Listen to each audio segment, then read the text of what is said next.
I suppose that this one was going to be an obvious one. Recently into my possession passed this collection, an 8-film best of the DC animated universe, coming with All-Star Superman, Batman the Killing Joke, Batman vs. Teenage Mutant Ninja Turtles, The Death of Superman, Justice League Dark, Justice League Teen Titans, Justice League Suicide, Hell to Pay, and Wonder Woman.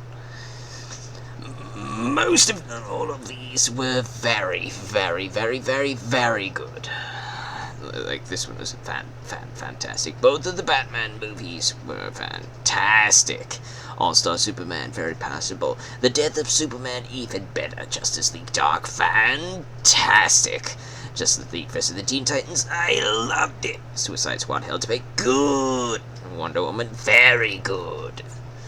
So, why do I have an extra copy here? Well, this is the one that I've had since prior to coming into this one. This is the one I've had. I've had this one for quite some time. Since it first came out a few years ago. This is Batman the Killing Joke. This comes with a short at the start, about 20 minutes. Roughly this the runtime of an episode of the Batman animated series.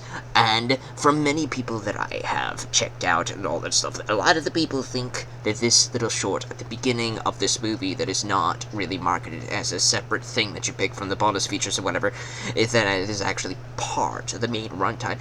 People think that that's a mistake. I would like to offer my own 2 cents to that. My own 2 cents to that is, it doesn't feel so much as a mistake as a creative decision that could have been viewed as a mistake to fans, but to me views as a decision to make you care about the Batgirl character.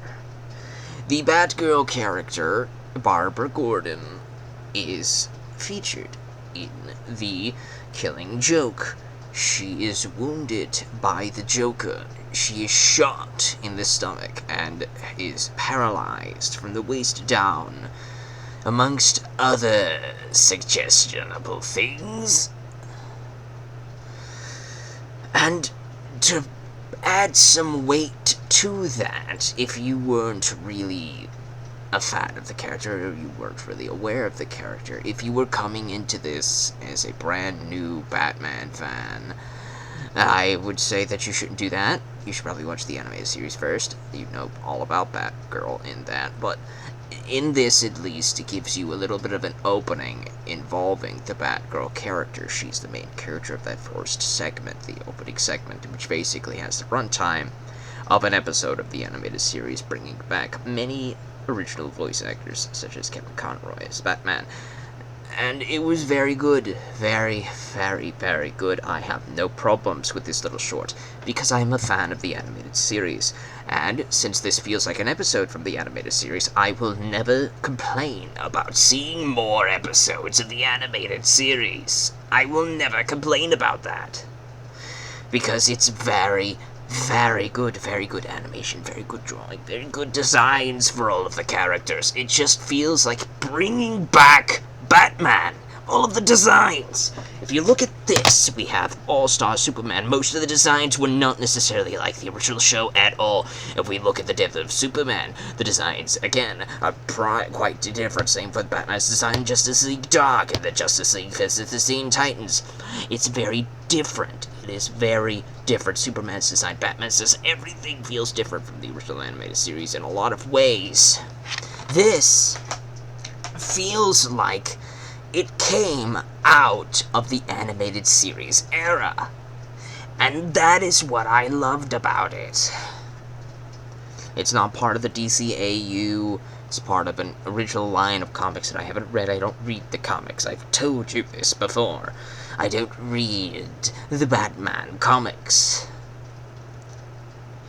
But I recently rewatched this after going through that 8-film set, and I wanted to give my thoughts about the character and this little piece here.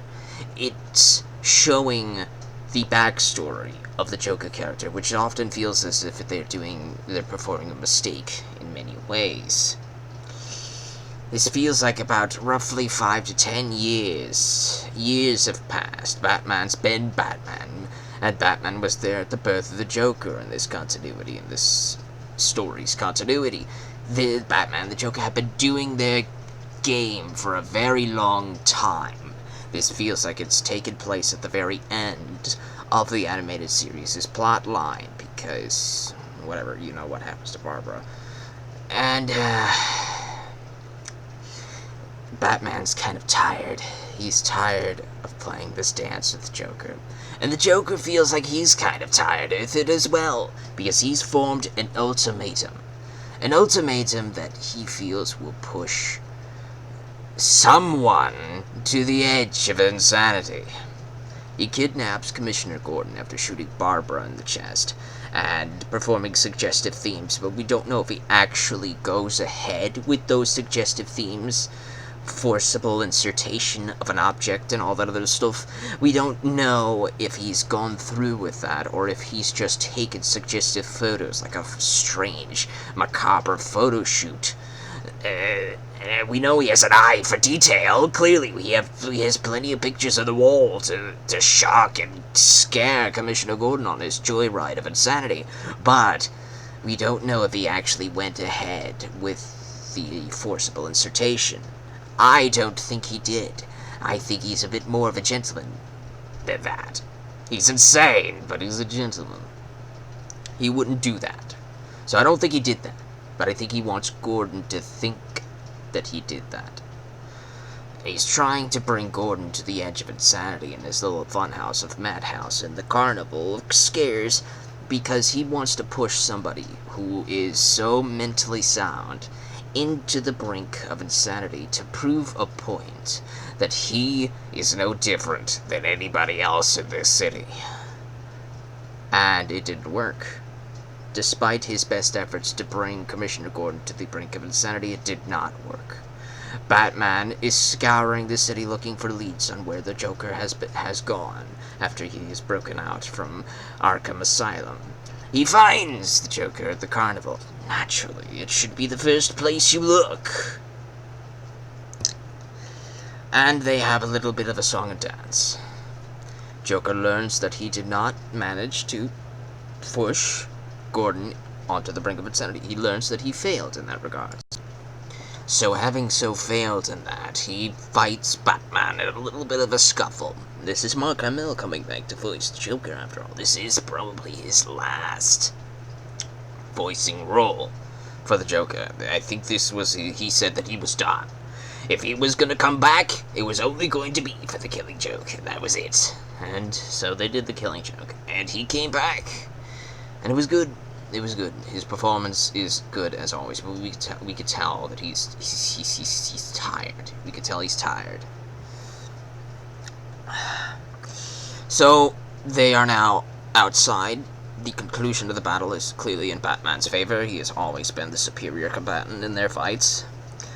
And the Joker says, "Well, what are you waiting for? Go ahead and beat me up." And Batman's like, "No. Not this time.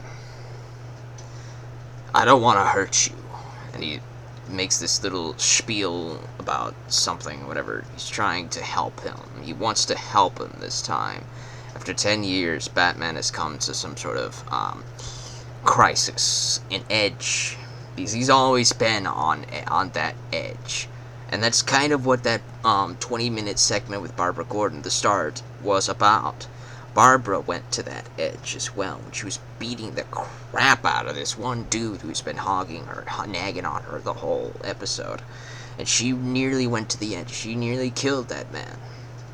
And Batman has been living on that edge ever since he started this Caped Crusader business. But he feels like he needs to do it, too. He needs to do it. But he's always on that edge. Always with his hands just inches away from that throat.